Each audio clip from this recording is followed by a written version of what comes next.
Bonjour, monsieur Aoudi. Comment allez-vous? Je me porte en merveille. Vous n'êtes plus trop à présenter, mais je peux dire, sans me tromper, pour vous flatter, que vous êtes un homme pragmatique, un homme de vision, de conviction. Vous avez mené beaucoup de luttes dans ce pays. Vous avez fait tant de preuves dans les luttes. Et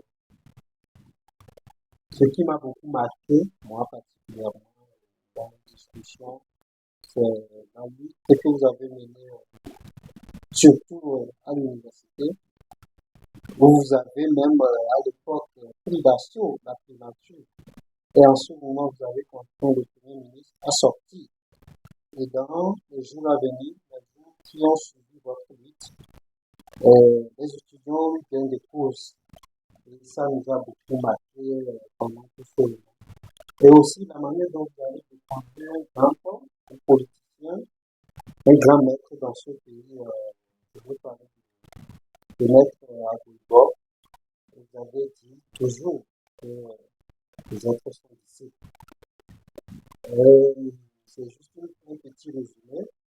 Mais moi, je veux dire que vous me donnez un peu un point de vue sur vous-même, votre parcours. Comment vous appréciez votre parcours? Merci beaucoup pour l'occasion que vous nous donnez. Vous savez, vous ne pouvez pas danser et s'apprécier en même temps. Mais il faut dire que très tôt, nous avons commencé un engagement politique très pragmatique, avec une vision. Parce que pour nous, il faut que la jeunesse togolaise s'engage politiquement afin que les problèmes de la jeunesse togolaise soient pris en charge par eux-mêmes. Pourquoi nous le disons? Et nous avons commencé, moi particulièrement, je me suis très tôt engagé en politique.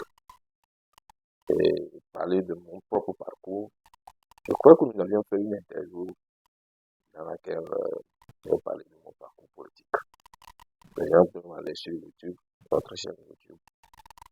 Nous avons intitulé ça Grande interview du parcours de Daoud. Donc, des gens peuvent revoir ça, ceux qui veulent suivre vraiment la description de mon parcours politique. Ils peuvent aller voir ça sur YouTube. Mais il faut dire, en résumé, que nous avons plutôt commencé. Dès le bas âge, nous avons commencé la politique. Je me rappelle que j'ai commencé vraiment à m'intéresser à la politique quand j'étais en classe de 6e. Qu'est-ce que vous en pensez? Le socle de mon engagement politique, c'est la lutte contre l'injustice sociale. Et dès le bas âge, je n'aime pas l'injustice, je hais l'injustice. Et nous avons constaté qu'au Togo, surtout maintenant, il y a l'injustice sociale. Pourquoi? Parce que le régime qui est en train de régenter le pays pendant plusieurs décennies, d'une manière ou d'une autre, ont érigé la corruption comme un mode de gouvernance. C'est ce qui fait qu'il y a l'injustice sociale qui plane au-dessus du pays. Ok, merci beaucoup. On ne peut apprécier par quelques mots seulement le parcours de Mais par grands hommes. exemple, ce que nous avons fait à l'université, sans fausse modestie, j'en suis très fier. Parce que à ce moment, il n'y avait pas la bourse. Il y avait un principe qu'on appelait aide. Mais quand nous avons commencé, la lecture n'a pas été facile. Hein. Il n'y avait pas d'amphi, il n'y avait pas de bourse. Mais aujourd'hui, j'en suis très fier d'avoir contribué à éradiquer un certain nombre d'injustices qui étaient à l'université. En ce moment, vous traitez de bandits, de voyous. Oui. Mais comment vous percevez en ce moment? Donc, vous savez que lorsque on a érigé un système dont les gens sont habitués et que vous voulez révolutionner le système. Vous voulez, vous êtes engagé à ce que le système soit éradiqué. Euh, Ceux qui ont érigé ce système-là trouvent que vous le bouleversez. Mais à ce moment, nous traitez de voyous vraiment.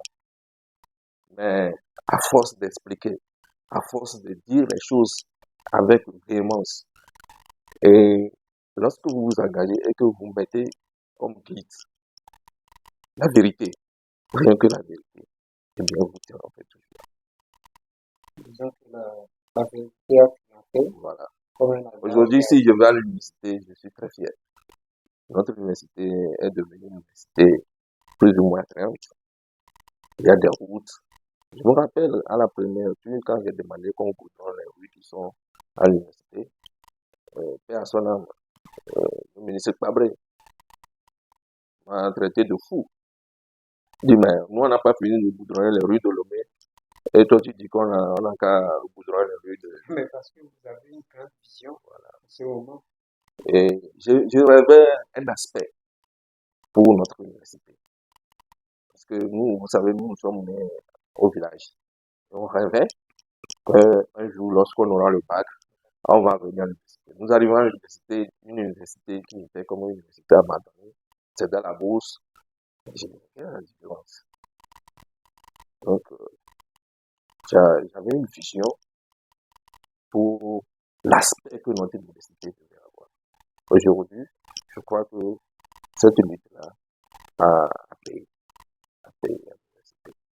Et nous osons croire que cet engagement que nous avons commencé dans le bas âge va aboutir un jour. Parce que nous avons une vision, une grande vision pour ce pays. Nous avons une grande vision pour ce pays, pour notre patrie, le Togo, qui regorge de beaucoup de ressources naturelles. Dieu nous a bénis. Mais la gestion de ces ressources-là ne bénéficie pas aux filles et aux fils de notre pays. À l'époque, vous étiez tellement courageux. On se demandait comment vous arriviez à galvaniser toute cette foule, à maîtriser toute cette foule. Et c'était vraiment une C'est la vision et la détermination et les objectifs que nous nous sommes fixés. Et puis la volonté de voir cette lutte-là être bien aboutie. À l'époque, est-ce que le gouvernement en place n'avait pas tenté de vous corrompre pour arrêter ça? Plusieurs fois. Mais lorsque vous avez une bonne vision et vous savez là où vous allez, c'est difficile de vous détourner de votre chemin. Ouais. Par rapport à la classe politique actuelle, est-ce que vous pouvez dire qu'il manque un peu de ça? Il manque quoi? Un peu de cette vision que vous avez eue à l'époque pour ne pas se laisser corrompre facilement. La vision, maintenant même la vision grandit. Je l'ai dit tantôt. Si vous savez là où vous allez, il est difficile de vous détourner de votre chemin. Parce que nous, moi personnellement, nous avons une vision. Et au CPTD, nous avons une vision pour ce pays. Lorsque vous avez une vision pour toute une nation, on ne s'amuse pas. Bon, pour le commun de mon quand vous parlez de vision, qu'est-ce que vous dites concrètement? Si je veux ramener ça à terre, c'est que nous avons de l'ambition pour ce pays. Nous voulons voir notre pays prospérer. Nous voulons voir les jeunes ne plus se traîner dans les rues. Nous voulons créer de l'emploi pour ce pays, pour la jeunesse, pour ceux qui sont actifs à travailler pour le bien-être social de notre pays. Exactement. Pendant votre campagne, vous avez parlé beaucoup de vision et moi je dirais particulièrement que c'était la première fois pour moi de voir un parti politique en campagne, surtout dans la préparation du télé, parler de projets de société de vision. Et vous l'avez présenté, nous pouvons même voir ça sur vos affiches. Où vous parlez de protection sociale, d'une activité de qualité, d'une éducation de qualité, d'une gérance responsabilité. Bon, sur cet aspect, pensez-vous que la jeunesse est vraiment de l'avenir? Oui. Je peux vous donner un exemple palpable. Vous avez vu le Sénat qu'on vient d'ériger il y a quelques mois. Combien de jeunes sont là-bas? C'est pour cela que le Centre des patriotes togolais pour la démocratie et le développement a pris sur lui de former les jeunes à l'engagement politique et citoyen. Lorsque vous ne vous engagez pas politiquement, eh bien, c'est peut-être qui prennent votre place et qui se soucient peut-être moins de vos problèmes. Voilà. C'est pour cela que nous profitons même de cette occasion, nous invitons les jeunes togolais à s'engager politiquement. Parce que si on prend la population togolaise, euh, elle est beaucoup plus jeune. Si le dernier recensement prouve que la jeunesse occupe plus de 60% de la population, ça voudrait dire que c'est d'ailleurs un atout pour le pays d'utiliser ces bras valides-là pour développer le pays, pour construire le pays. Et l'engagement politique des jeunes, en parler tant, mais est-ce que vous ne pensez pas aussi que c'est à cause du régime qui est en face de la répression, de la force qu'impose le régime, ce qui fait peur aux jeunes? Oui, vous avez raison. Aujourd'hui, le régime nous plonge dans une terreur. Mais vous savez, lorsque vous traversez l'enfer et que vous êtes arrivé au milieu de l'enfer, il vaut mieux continuer pour sortir définitivement. Aujourd'hui, il est plus que temps que les Togolais reprennent la lutte pour eux-mêmes. Et ça commence à venir. Vous avez vu le 6 juin passé, c'est le peuple togolais qui s'est engagé dans la rue. Ce n'est plus un parti politique. Et moi, j'en suis fier. J'en suis fier. Ça voudrait dire que le peuple togolais a commencé à prendre conscience de la situation calamiteuse dans laquelle on nous a plongé. Donc déjà, il est temps de braver la peur dans laquelle on nous a plongé pendant longtemps. Et je voudrais revenir un peu sur notre projet de société que nous avons dégagé lors de la campagne. Et vous ne pouvez pas faire de la politique, surtout vous demandez la voix des gens sans leur dire pourquoi vous voulez qu'on vous vote. Donc, nous, au CPTD, nous avons un grand programme d'action politique pour ce pays. Donc, nous avons pris certains axes pour en faire un projet de société. Nous pensons que au Togo, on peut avoir des unités de santé capables de prendre soin de nos populations. Et sans la santé, vous ne pouvez pas développer votre pays. Donc, c'est un point culminant. Et nous pensons aussi que l'agriculture au Togo peut booster le développement de ce pays. Donc, on ne peut pas faire l'agriculture pour arriver à la sécurité alimentaire à travers l'autosuffisance alimentaire avec le roux et le coco. Il faut motoriser l'agriculture au Togo. Et je crois que nous en sommes capables. Il suffit d'avoir une volonté politique. Vous avez été un peu radical pendant la campagne jusqu'à aller dire à vos parents que si désormais les gens vous apportent le coucou en ce moment précis, ça vous fait des cérémonies. Bien sûr. Parce que c'est se moquer de nos paysans au XXIe siècle d'aller faire la campagne en leur distribuant les roues et les coucous. C'est se moquer d'eux. Alors, à Cotonou, ici, au Bénin, ici, tout juste à côté de nous, on est en train de distribuer des tracteurs aux paysans. Comment voulez-vous faire l'autosuffisance alimentaire avec la roue et le coco? Donc, c'est quelque chose qu'il faut revoir et révolutionner cela. Non, c'est énervant. Parce que moi, je suis un fils de l'agriculteur, un fils d'un paysan. Et je sais ce que c'est aller au champ cultiver avec la roue et le coco. Combien de temps vous pouvez faire pendant. Donc, pour l'agriculture, nous pensons que à travers l'agriculture, nous pouvons créer des usines Parce que moi, je n'ai jamais vu un pays au monde qui s'est vraiment développé sans, sans l'industrialisation. Ça n'existe pas.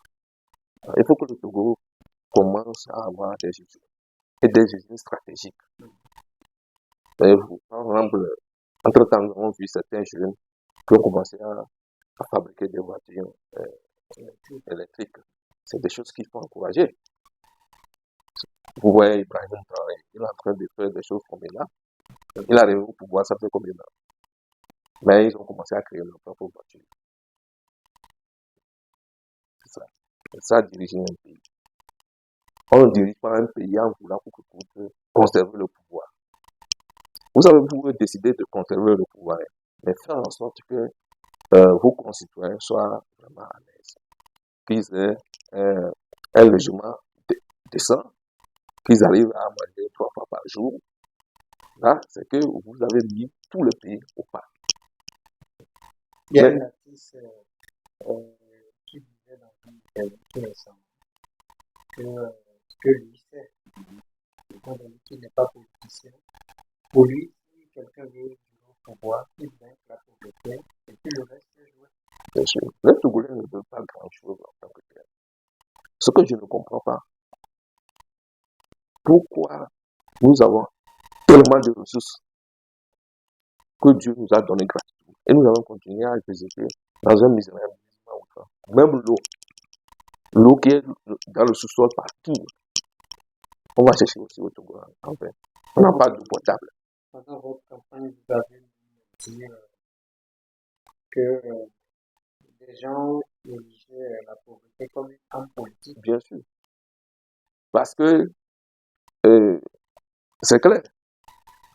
Ils affament la population le moment venu, on distribue 2000. Et puis bon, c'est comme si nous sommes frappés par une malédiction, quoi. Et ils se basent sur ça. C'est parti pour 5 ans.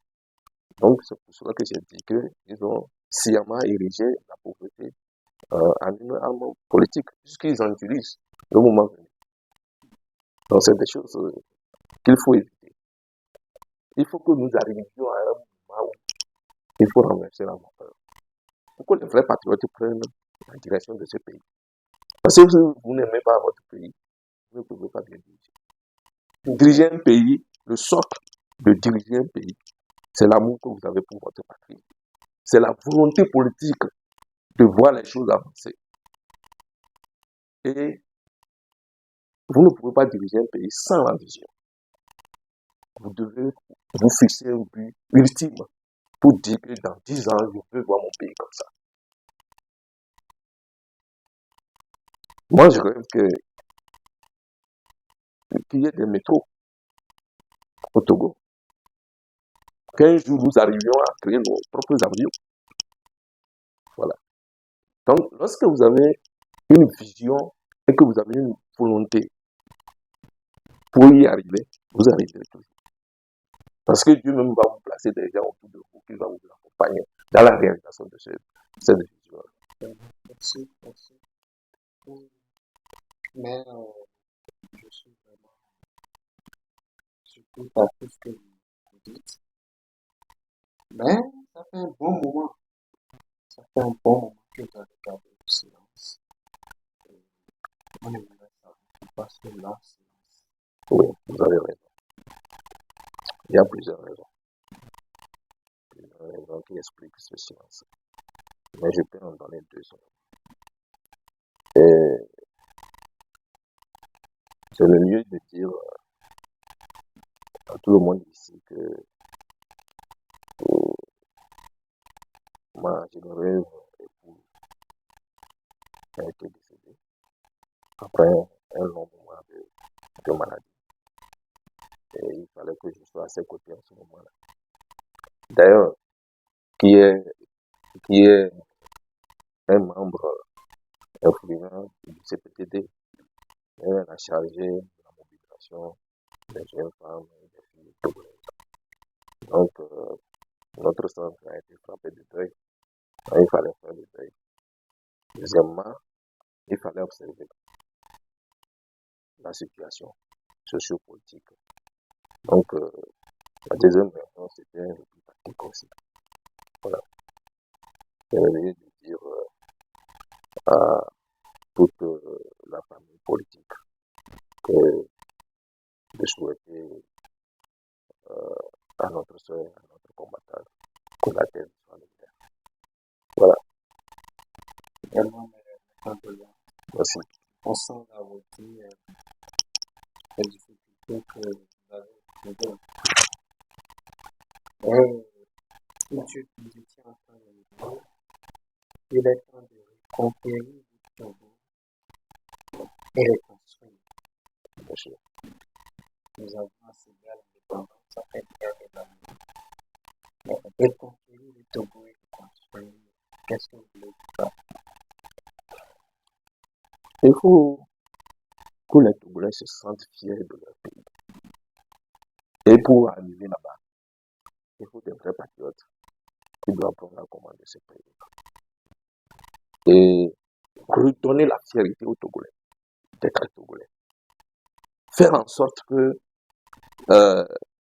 les parents ne souffrent pas avant d'envoyer leurs enfants à l'école. D'ailleurs, dans notre projet de société, nous avons énormément parlé de l'éducation. Il faut revoir même le système éducatif du pays. En faisant quoi? En faisant en sorte que le système éducatif ne forme pas des gens qui vont devenir chômeurs. Qu'est-ce que nous voulons dire? Il faut insérer dans les cours éducatifs, par exemple, l'usine. La cuisine, je voulais dire. Comment Tout ce qui est pratique, quoi. Tout ce qui est pratique. Déceler dès le bas âge les talents que chaque élève ou bien chaque enfant peut avoir. Il y a des enfants qui chantent bien. Pourquoi ne pas l'aider à devenir un bon artiste? Et imaginez, par exemple, au Togo, il y a par exemple des enfants qui sont des, qu'on appelle des artistes, Bien sûr. qui,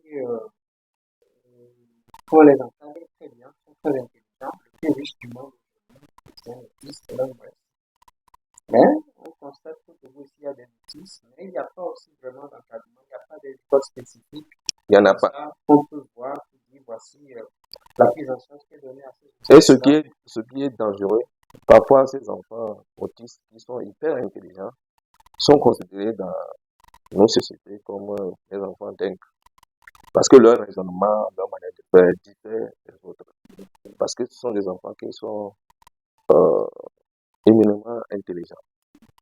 Donc voilà, sur le système éducatif des enfants comme ça, il faut les entretenir, il faut créer des écoles spécifiques pour eux, pour que demain nous puissions utiliser leur intelligence pour le développement de notre pays. Vous avez violemment attaqué le gouvernement lors de votre campagne parce que vous avez appliqué dans l'école. Oui. Dans votre zone. Oui.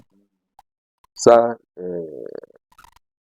ce qui m'a touché, c'est le village des lépreux. Et on dit que l'effectif était petit, donc on a fait dans l'école. Alors vous savez, les lépreux, ils ont besoin que leurs enfants soient à leur côté. Donc ça, je n'ai pas aimé. Je n'ai pas du tout aimé ça. On n'a pas tenu compte des conditions sociales de cette communauté-là. Et c'est pas bien. On ne dirige pas un pays comme ça. Pas bien. Avant de prendre une décision, vous devez tenir compte des conditions sociales. Surtout s'il y a l'humain dedans, il faut faire extrêmement attention. Ça, je les ai vraiment attaqués. Je n'ai pas aimé ça. Et c'est le lieu même d'interpeller le président du conseil de ministres et le président de la République de voir la façon dont il faut tenir compte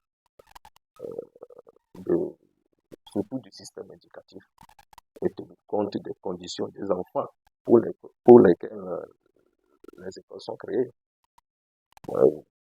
Je les ai attaqués même sur le système éducatif, le système sanitaire. Entre-temps, on avait fermé certaines structures de santé qu'ils appellent les structures de santé sauvages. Et ça aussi, je n'ai pas aimé jusqu'alors, ça fait pratiquement 2 ans, rien n'est fait. Et je donne souvent l'exemple de la ferme où se trouvent mes parents. Pour aller à l'hôpital, il faut parcourir jusqu'à 25 km avant d'aller à l'hôpital. Si quelqu'un est mordu par le serpent, parfois vous allez au champ, quelqu'un peut être blessé par la machette et le sang court à Angers. Donc, eux, ils ne sont pas togolais. Moi, je serais à la place du gouvernement, voici ce que je faisais. Ceux qui gèrent ces structures de santé qu'on appelle, qu'on a qualifiées de sauvages, je les récupérais et je les recyclais et je les renvoyais. Pourquoi? Parce que il s'agit de la population. En attendant de voir comment il faut les faire soutenir par des vrais spécialistes et les accompagner dans, dans leur travail pour le bien de la population.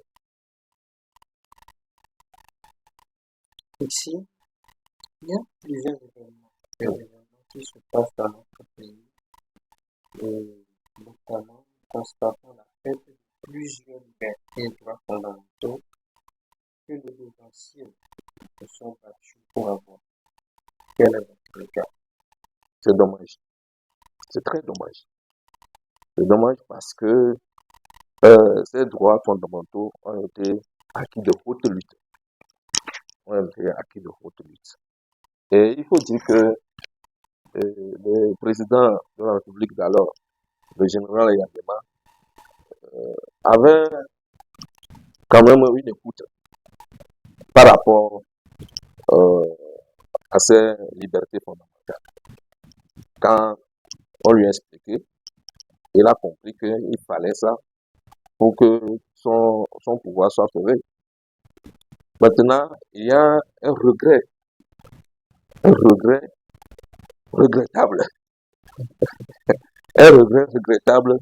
de ces droits fondamentaux qui ont été acquis de haute lutte. Et il faut reconquérir cela. Quel point qu'on demande, et pour des réunions, pour des organisations, on doit prendre des organisations.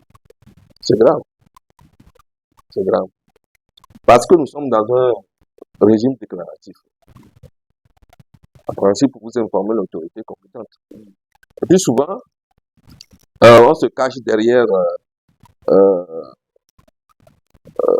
principe. Il y a un principe étatique là qu'on appelle l'ordre public. Lorsque vous dirigez un pays et que les gens veulent manifester et vous informent, l'autorité compétente a la ferme obligation de faire en sorte que ces deux principes fondamentaux soient respectés. Lesquels? Faire assurer l'ordre public et faire en sorte que les libertés fondamentales soient respectées. C'est pour cela qu'il faut encadrer la manifestation par les forces de l'ordre et de la sécurité. Pas pour les bastonner. Non. Et vous avez vu le 6 comment certains agents de la sécurité ont été barbares avec nos propres constitutions. Et nous condamnons cela. C'est pas comme ça qu'on gère un pays. Vous ne pouvez pas bastonner les femmes. C'est dangereux. C'est du barbarisme. Tout ça, c'est pour nous plonger dans une terreur. Faire peur à la population. On ne dirige pas un pays en fondant la gouvernance sur la peur. Nous condamnons cela vigoureusement. Il faut pour que ça se répète. Nous sommes au 21e siècle. Ce barbarisme, c'est de la torture. Et les actes de torture sont imprescriptibles. C'est-à-dire que lorsque vous torturez quelqu'un, même après 10 ans, on peut vous poursuivre. Voilà. Donc, ceux qui se livrent à ces actes de barbarisme doivent se ressaisir tout de suite. Au Togo, le ministre des droits de l'homme a dit qu'il n'y a pas de gouvernement politique. Que pensez-vous de cette déclaration? J'ai honte. Parce que parfois, quand j'écoute nos ministres parler ou bien nos autorités parler, je me demande si ils parlent de notre pays ou bien ils parlent de notre pays. C'est comme s'ils sont carrément déconnectés de la réalité ou bien ils décident de le faire ainsi. C'est comme Le ministre des droits de l'homme ne peut pas dire ça. Ce qu'on a pris depuis 2019, 2017, on a jeté en prison sans jugement. Et au Togo, il y a plus de prisonniers d'opinion politique que prisonniers politiques. Vous voyez quand... là, c'est encore très grave. oui. Et Plus les prisonniers c'est ce qui prouve le recul de l'avancement de l'état de droit au Togo. C'est ce qui prouve le recul. Parce que lorsque vous émettez votre opinion politique, on peut venir vous chercher à la maison.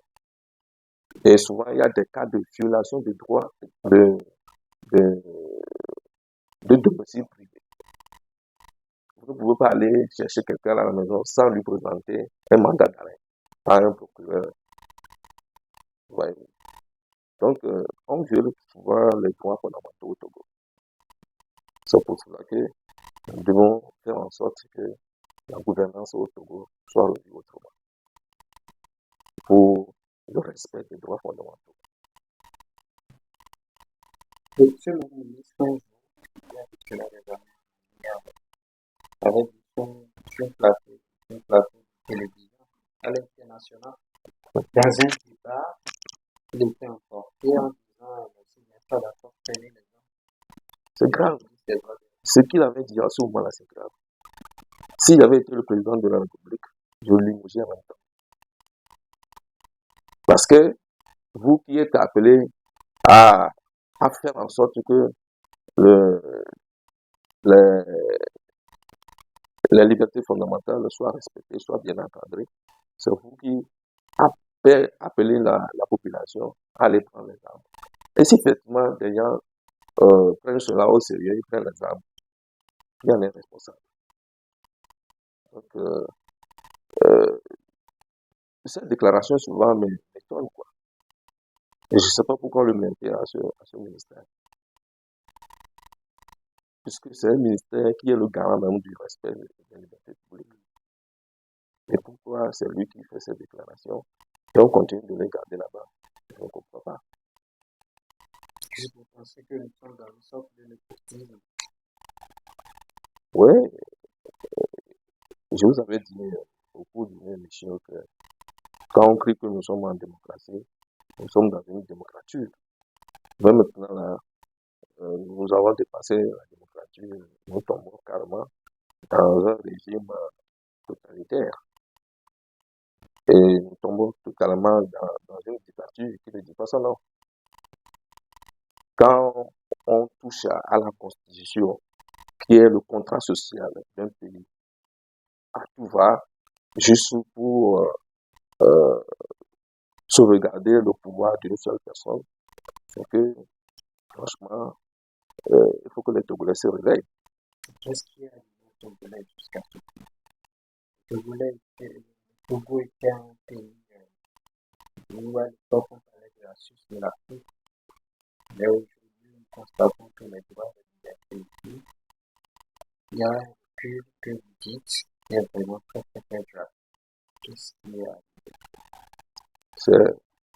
C'est la volonté de conserver le pouvoir à tout prix qui nous amène là-bas. Parce que quand une seule personne dure trop au pouvoir, il en abuse. Donc, il faut nécessairement, absolument une alternance démocratique pour que, bon, d'autres nouvelles idées puissent émerger et les Togolais vont voir la différence. Monsieur Aoudi, tout récemment, toujours dans les questions de droit de parler, liberté d'expression, tout récemment, un homme était visiblement dépassé par la situation que nous vivons, s'en est pris au milieu et au président du Conseil des ministres. Il s'est fait arrêter dans sa maison expédition hors norme. Je vais parler de l'artiste Amron. Avez-vous suivi cette situation et que pensez-vous? C'est déplorable. Et je crois même dans l'une de ces vidéos, il a pleuré même. Il a dit que c'est la façon dont on dirige le pays qui a fait qu'il s'adresse comme ça euh, au président du conseil. Moi, président du conseil, quand je prononce ça, j'ai un peu la gorge nouée parce que je n'ai jamais vu un régime parlementaire où on parle du président du conseil. Il y a le président de la République, Les donc, gens sont attachés au nom président. bien sûr, c'est grave. C'est le premier un ministre. signe de complexe. Peut-être.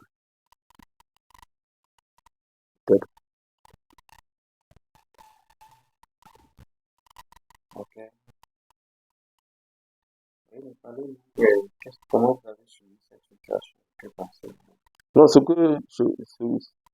qui fait peur dans l'affaire de Amron, c'est que on lui a donné des injections sans l'accord de sa famille. Qu'est-ce qu'on a injecté dans le corps? Personne ne sait. Ça aussi, c'est un acte de torture que nous condamnons évidemment. Donc, j'avais dit lors de ma campagne que si on continue comme ça, là, si le régime va continuer comme ça, il est en train de creuser sa propre tombe. C'est une très forte déclaration. Bien sûr. Et je crois que nous tendons vers ce que j'avais dit. Bientôt, ça va faire un an.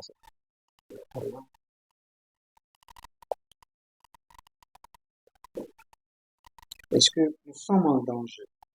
Parce que avec tout ce qui se passe, avec la situation de Amron, et sans aussi oublier en fait avant même Amron, il y avait Affectio, qui a été arrêté juste parce qu'il avait fait un poème où il a laissé dans son poème, on pouvait dire que vous le faites à part. Quand vous parlez aujourd'hui de l'engagement politique des Togolais, et un jeune écrit juste et en parlant des Togolais faites à part. Et jusqu'à présent, il est en plus. On veut nous réduire au silence. Et ça ne marchera pas. Si ça a marché jusque-là, ça ne marchera plus. Ça ne marchera plus. Ça ne marchera plus. Nous réduire au silence ne réglera pas l'affaire. Il faut revoir la gouvernance de ce pays. Gouverner pour le bien-être social de tous. Faire en sorte que les ressources naturelles que nous avons soient distribuées équitablement. C'est tout. Mais nous réduire au silence ne résoudra rien.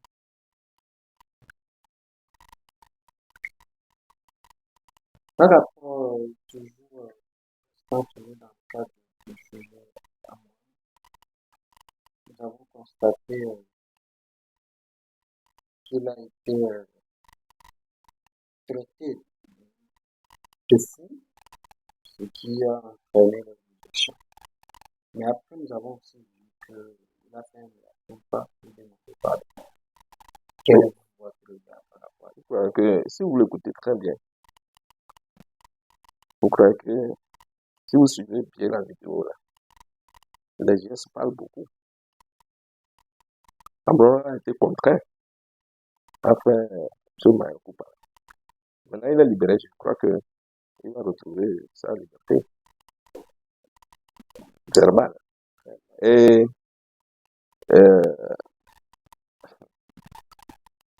on dit qu'il est fou.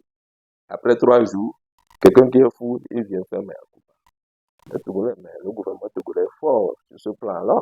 Il y a plusieurs fous qui traînent dans la rue, ils n'ont qu'à venir les chercher pour aller les guérir.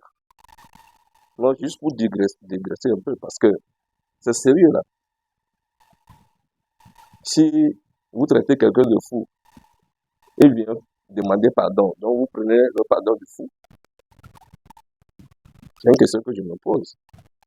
Donc, ce pardon-là, moi, je sais que c'est sur contrainte.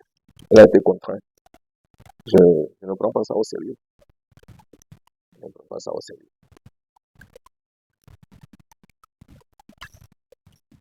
Monsieur Abdi, la population se plaint de la situation de vie au Togo. La pauvreté fait rage. Comment vivez-vous personnellement la situation que nous traversons? Je crois que euh, ce que je vis, c'est ça que les Togolais aussi vivent. Parfois, vous vous réveillez, ce que vous avez mangé, c'est difficilement. Il n'y a rien à manger à la maison. Surtout nous qui sommes parents, nous avons des enfants. Il faut faire manger les enfants, il faut que les enfants aillent à l'école. Donc, ce que je vis personnellement, je crois que c'est la même chose que les Togolais vivent. Puisque j'ai des amis, j'ai des frères. Parfois, moi, je me dis que moi, ma situation est encore mieux par rapport à certaines personnes. Si dans certaines localités, il n'y a même pas d'eau potable à boire, c'est dangereux. C'est dangereux. Sinon, la situation que Amon, l'artiste Amon décrivait, euh, dans un langage un peu véhément, c'est la situation que tous les Togolais traversent. Voilà. Et c'est qu'il est fatigué. Il est fatigué. Puisque quand vous suivez Amon, cette vidéo, il a attiré l'attention du gouvernement depuis, dans ses chansons même. Donc c'est qu'il voit que bon, maintenant il est fatigué, il va dire ce qu'il avait l'habitude de dire un peu plus bas. Donc, tout ce que Amon a été en train de décrire, c'est ce que nous tous nous traversons. Aller à l'hôpital et pas pouvoir payer les médicaments, Bien sûr. se réveiller, ne pas pouvoir payer son loyer.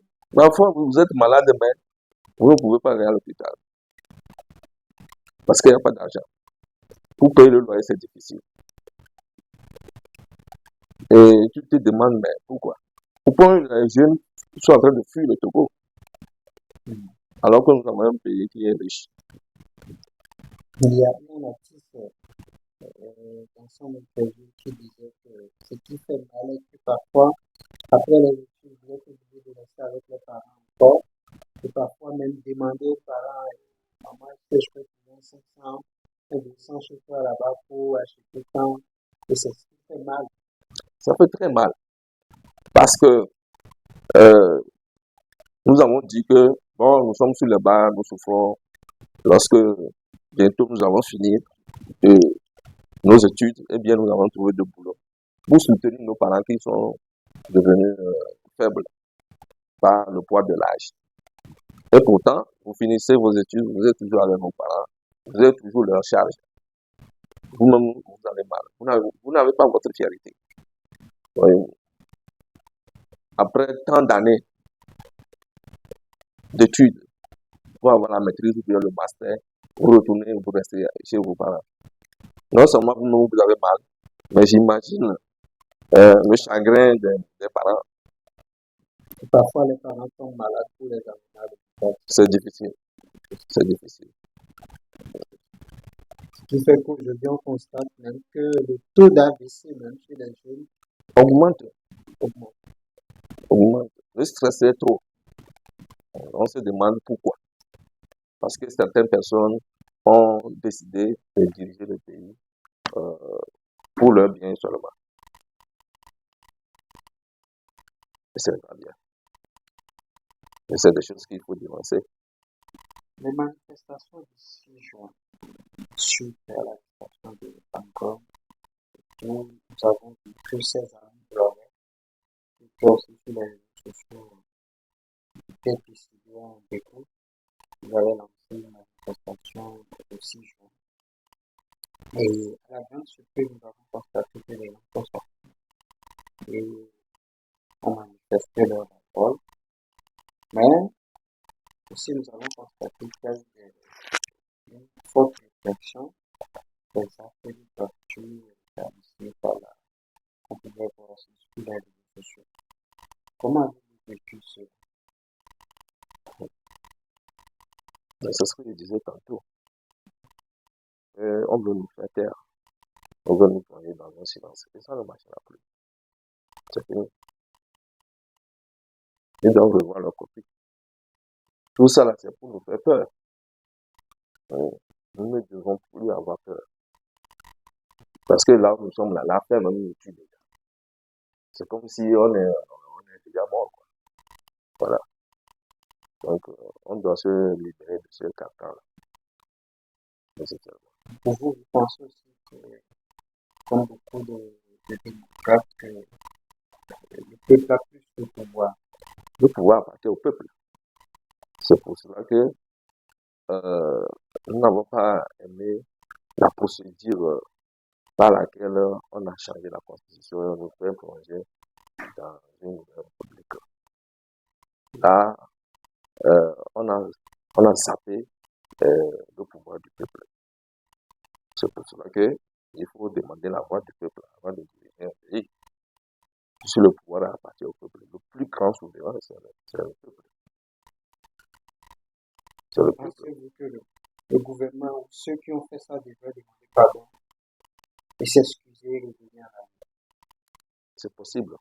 S'ils comprennent, on peut reprendre notre constitution de 92 pour que au moins les gens soient apaisés. On peut le faire pour la cohésion sociale, pour la cohésion nationale et pour la paix. Pourquoi vous tenez tant à cette constitution de 92? Parce que c'est le peuple qui a fait cette constitution. À plus de 90%. Donc, la constitution, c'est En quelque sorte, la Bible, c'est le poumon par lequel un État fonctionne. C'est le socle social, c'est le contrat social. Donc, vous ne pouvez pas venir fracasser un contrat social sans tenir compte des autres. Donc, si on fait vraiment une cohésion à nationale, l'époque, quand il y avait des cris, le gouvernement avait dépêché des députés pour aller sensibiliser les gens. Mais moi, je vous avoue que pendant ces sensibilisations, ils faisaient des présentations et on disait qu'ils n'ont pas de questions à poser. On faisait juste de la sensibilisation et on n'a pas de questions à poser. oui, c'est de la dictature. Parce qu'ils savent que si on laisse les gens poser des questions, il y aura des questions auxquelles on ne peut pas répondre. Donc ça, il s'agit d'un passage en force, Voilà. une violation de la Constitution. Bien sûr. Bien sûr. Parce que vous avez beaucoup dénoncé cela pendant votre campagne, sur cette modification de la Constitution. Et vous avez même... Et c'est le mieux que les Togolais comprennent que on ne blague pas avec ce qu'on appelle le vote. J'ai attiré leur attention de faire en sorte que les vrais patriotes aillent au Parlement pour empêcher que cette constitution-là que nous avons maintenant soit votée. Mais comme le régime a su ériger la pauvreté en une arme politique, ils ont encore utilisé ça, ils ont distribué de l'argent. C'est ce qui a fait qu'ils ont eu la majorité au Parlement et ça leur a permis de faire leur passage en force. Donc, au jour d'aujourd'hui, Nous avons l'impression qu'ils avaient décidé pendant ces élections législatives, eux-mêmes ils avaient décidé de garder le pouvoir. C'était comme un partage, ils avaient vraiment fait tout pour prendre... parce qu'ils savent là où ils allaient. C'est là où ils voulaient aller pardon. C'est pour cela qu'ils ont tout fait pour qu'ils aient la majorité. Sinon, s'ils n'ont pas la majorité, ils ne peuvent pas faire ce passage en force. Et il faut profiter de l'occasion pour dire aux Togolais que le régime dans lequel nous sommes aujourd'hui, la plus grande élection, c'est les élections législatives. Parce que c'est là où tout se joue. C'est là où tout se joue. Et je crois qu'ils ont fait quelque chose qui va faire mal à notre jeune démocratie que nous avons apportée. Parce qu'avant d'aller dans un régime parlementaire, il faut que votre démocratie soit à un seuil. Aujourd'hui, les Togolais ne comprennent pas pourquoi on va leur refuser, on va leur enlever leur droit d'aller choisir leur président de la République. C'est dangereux pour une jeune démocratie. Parce que les Togolais n'ont pas encore fini de comprendre, d'ailleurs, euh, les principes démocratiques qui leur permettaient d'élire leur président. Pour que finalement, on leur enlève ça brusquement. Merci pour le mot. Parce que nous avons aussi constaté que dans un régime parlementaire en temps normal, il doit y avoir des rapports de force. Bien sûr. L'équilibre des forces, l'équilibre des partis, l'équilibre des institutions, tout ça. Ce n'était pas le cas. Et puis dans un régime parlementaire, c'est pas parce que vous avez la majorité que les députés sont obligés d'accepter tout ce que le gouvernement envoie. Voilà.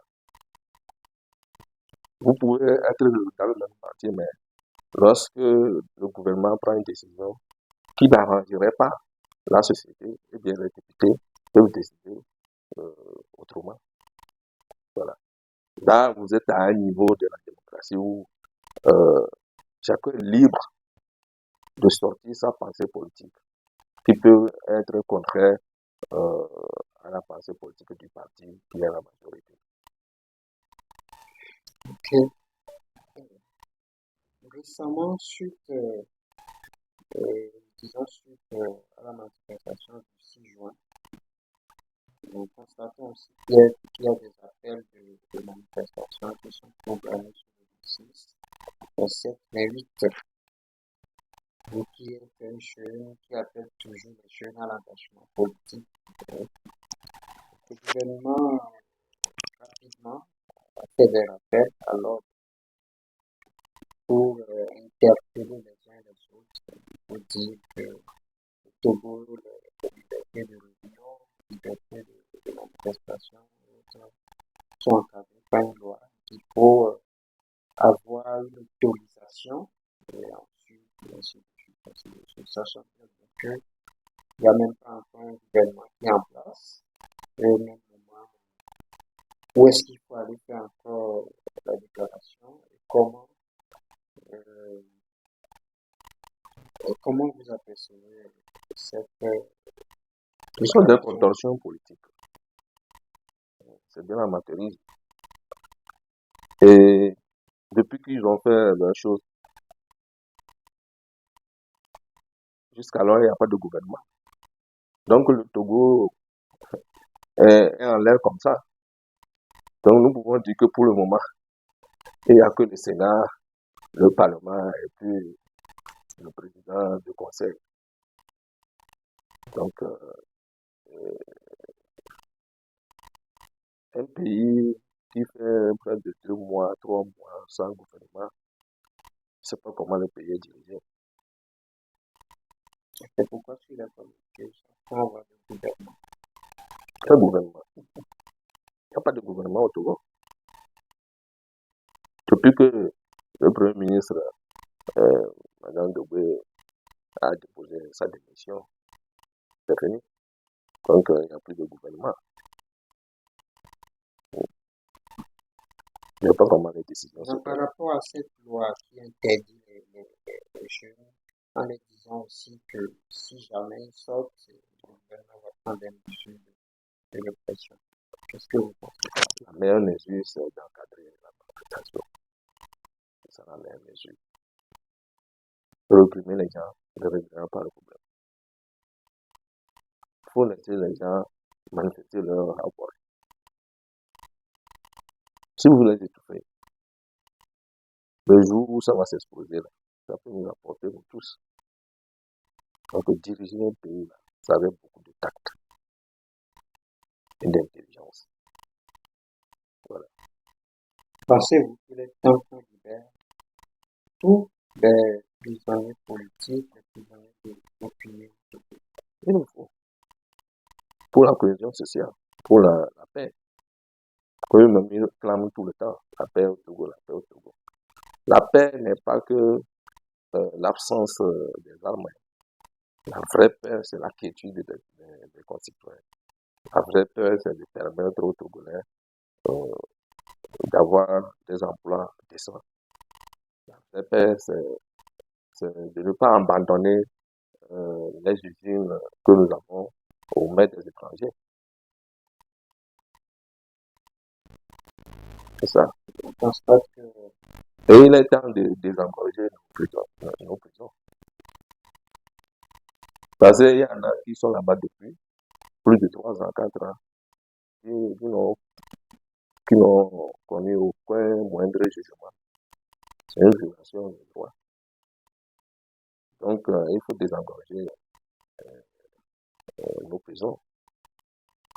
Parfois même, quand on prend un leader d'opinion, on le met ensemble avec un criminel en prison. c'est des actes C'est une violation du droit de l'homme. Voilà. concernant ce communiqué. Vous, en tant que défenseur des droits de l'homme, comment trouvez-vous cette loi qui interdit la manifestation? Je l'ai déjà dit tantôt. C'est une violation des libertés fondamentales. C'est pour cela que j'ai dit tantôt que c'est un regret.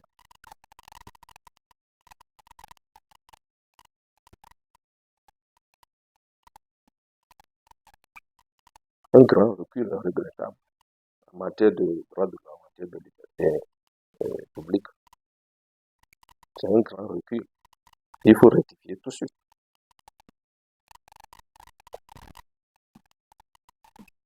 Donc, constatons que malgré cela, les gens sont déterminés à manifester, à présenter leur rapport. Et aujourd'hui, avec tout ce qui se passe, nous avons vu en fait dans plusieurs pays que plusieurs manifestations ont conduit à des renversements de régime et autres. Au Togo, avec la lutte et tout ce qui se passe aujourd'hui, est-ce que le CPP a un programme, a des propositions de programmes de société vous parler de conquête et de construire le pays? Est-ce que vous pouvez nous parler un peu de quelques axes que vous aborderiez lorsque vous serez au pouvoir un jour? Je l'ai déjà dit à l'entame de notre entretien pour dire que nous avons un grand programme axé sur le bien-être social. Et qui parle de bien-être social doit faire en sorte que les concitoyens soient en sécurité. Et avant toute chose, il faut assurer vraiment que la population soit en bon état. La santé publique doit être relevée. Et il faut industrialiser notre pays pour permettre au pays de prendre un envol décisif et déterminant. Voilà. Et pour cela, il faut une agriculture très motorisée pour permettre aux Togolais de manger au moins 3 fois par jour. Et après, nous allons arriver à l'autosuffisance alimentaire pour nous permettre d'aborder la sécurité alimentaire. Nous avons parcouru plusieurs questions. Ça va permettre à l'économie même d'être boostée.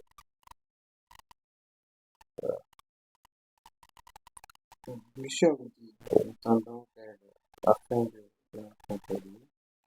Merci beaucoup pour vos réponses qui ont été très claires.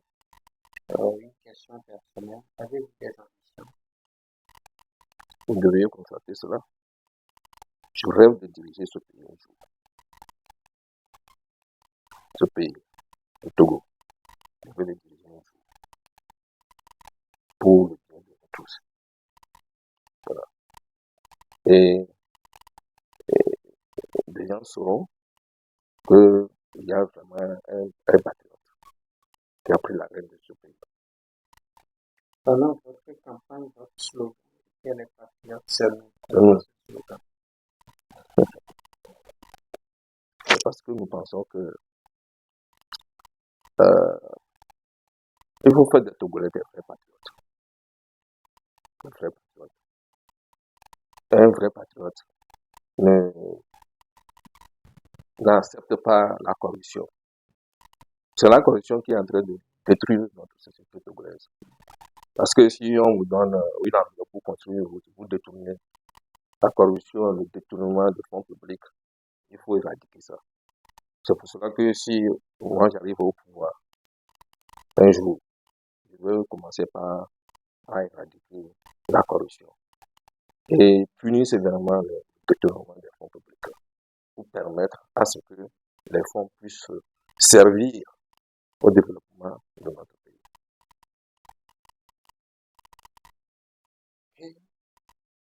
Et quel est votre message à la population, à la jeunesse, à vos parents?